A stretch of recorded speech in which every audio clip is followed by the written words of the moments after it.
సాయంత్రం వరకేనా ఊరి పోతాం సంక్రాంతికి పోవాల్సిందే చెట్లు పోయినావా సంక్రాంతికి అంటే మసాలా రాని డౌట్ మొత్తం సామాన్లు తీసుకుని వెళ్ళిపోతాం అంతే లేదా మా నాన్న డబ్బులు అరేంజ్ చేస్తే అప్పటికి చేస్తాను లేదంటే మా అన్న కానీ ఎవరు ఇద్దరు ఎవరు మగ్గాలు వేయించుకుని దాకా వదిలేదు లేదని చెప్పిన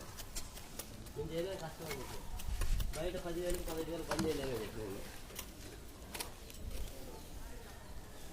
నీళ్ళందుకు బకెట్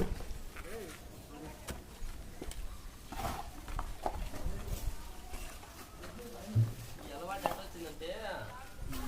పాపలలో పని చేసి